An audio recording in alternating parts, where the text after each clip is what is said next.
Welcome to the California Football Officials Association special playoff bulletin. Congratulations to all of our officials throughout California that are working playoff assignments this week. A couple of plays for instruction and collaboration. Let's get into it for this week.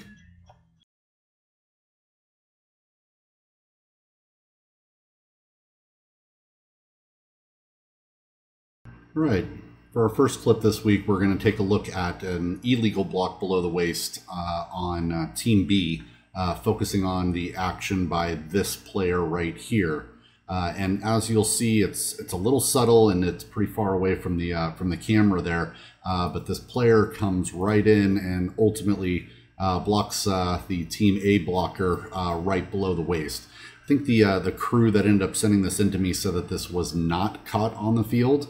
But in film replay, these are definitely blocks that we want to get since they have to do with safety. So we know that a block below the waist can be legal if it is in the free blocking zone or to tackle a runner or player pretending to be a runner. And just to clarify, I apologize, in the free blocking zone at or immediate with the snap. So this is obviously, again, a foul for an illegal block below the waist. Referees, remember this weekend when you're making your announcement, make sure you include the word illegal in your announcement, since we can have legal blocks below the waist.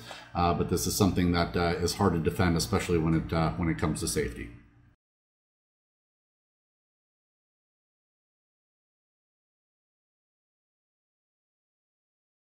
For our next two clips, we're going to take a look at good examples of targeting.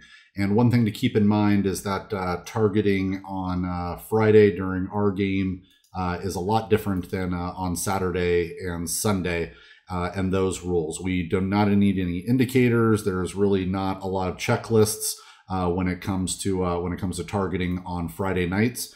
But it could be found in Rule 2, Section 20, Article 2, that targeting is an act by any player who takes aim and initiates contact against an opponent above the shoulders with the helmet, forearm, hand, fist, elbow, or shoulders. So in this case, this was another clip that came out of San Diego, and our state rules interpreter, Steve Coover, would like to see targeting on this call here. And then followed by this clip here, pay attention to the action on this particular player coming in. Really odd tackling technique, but definitely a targeting that we want called. Good pickup by these officials here. So again, with targeting, we're looking for any act by a player who takes aim and initiates contact against an opponent above the shoulders with their helmet, forearm, hand, fist, elbow, or shoulders. So be on the lookout for that this week.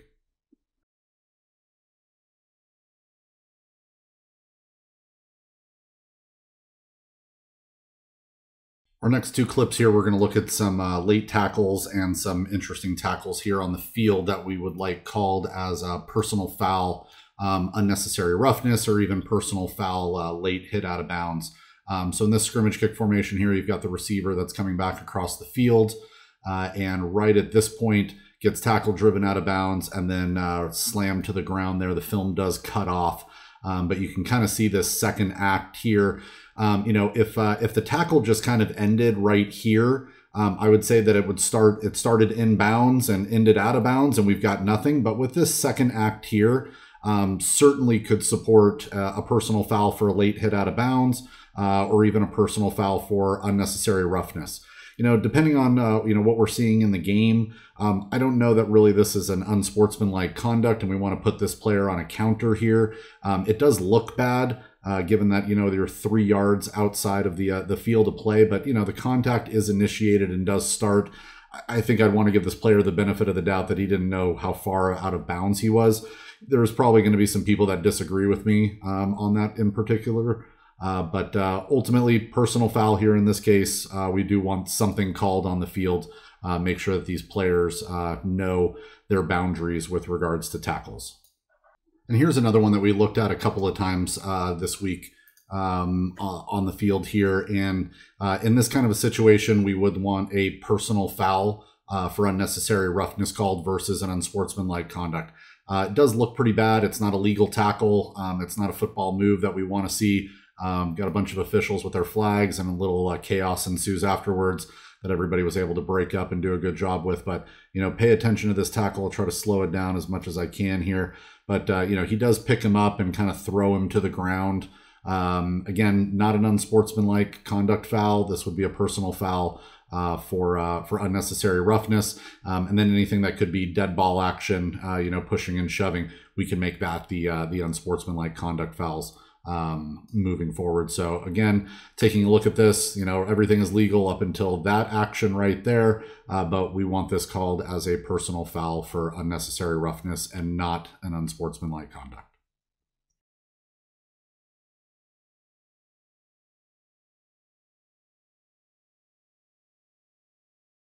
A lot of interesting clips this week. This one, obviously, we're in a scrimmage kick formation here. And one thing to remember that we talked about earlier this season was that it doesn't really matter who has the ball. It matters where the ball is with regards to K being able to advance it. So we've got a scrimmage kick that is partially blocked by R behind the line of scrimmage. So we know that that touching by R is ignored. And that ball still has not crossed the line of scrimmage. So right there, I mean, K is, recovered and is falling back on it. And K can advance this ball. But because that touching by R is ignored, K needs to still make the line to gain in order to keep the ball in this particular case. So again, doesn't matter, where the ball necessarily is touched. It could go beyond the line of scrimmage and then bounce back behind the line of scrimmage. That's what matters, is where is the ball possessed? And if the ball is possessed by K behind the line of scrimmage, then K can advance and try to make the line to gain. Now, if the ball were to cross the line of scrimmage, touch an R player, and then bounce back behind back behind the line of scrimmage, K can recover, advance, and K will next to put the ball into play, regardless of whether or not they make the line to gain. So again, kind of file this one in something that we don't see, very often. But again, ball recovered behind the line of scrimmage, K can advance. Ball recovered beyond the line of scrimmage, K cannot advance a kick under any circumstance.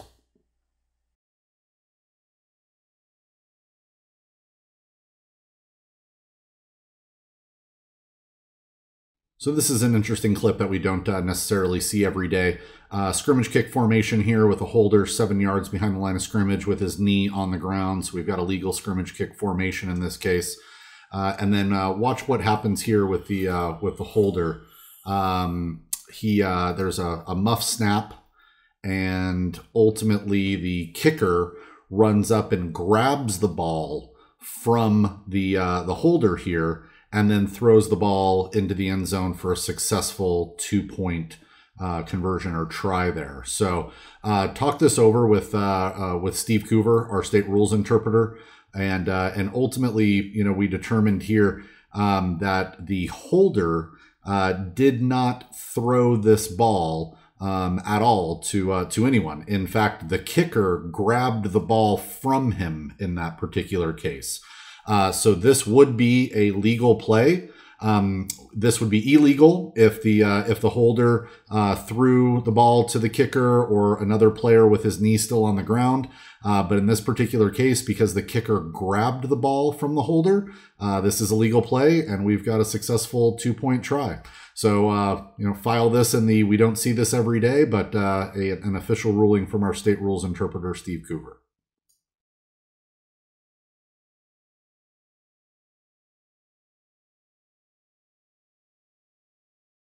Wanted to go through this weird false start here on the offense, and somebody sent this to me, and I actually had to slow it down and play it back a couple of times to really just even understand what they were sending to me here.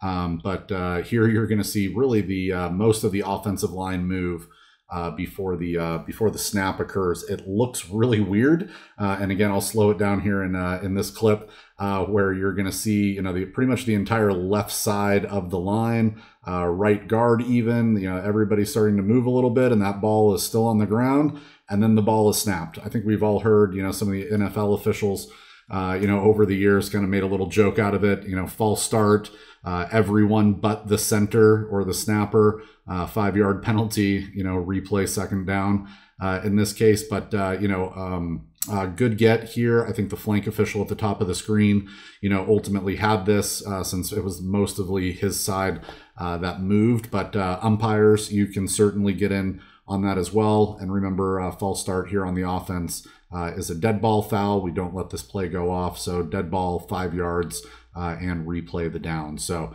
again, just something to be on alert for this week, because this does look a little bit weird when you see the entire line start to move without the ball moving there. So again, good get by this flank official at the top of the screen. And that's going to do it this week. I may put together a bulletin next week, depending on the amount of film that I get and if anything interesting comes up.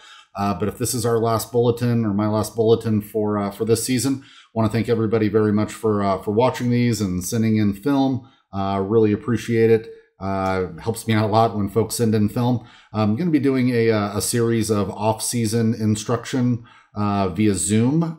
If you're interested in it, I will put my email address is right here. Just email me, gregtruex@gmail.com. I'll make sure that you're on my distribution list for any of the off-season meetings. They're going to start the last Tuesday of January and go through the last Tuesday of each month through June to get us ready for the 2024 season. So again, congratulations to all of our playoff officials. Slow whistles, call what you see. Good luck. Have a lot of fun tomorrow night. It's a real special opportunity to be working playoffs and playoff football. So take care, everybody. Have a good week.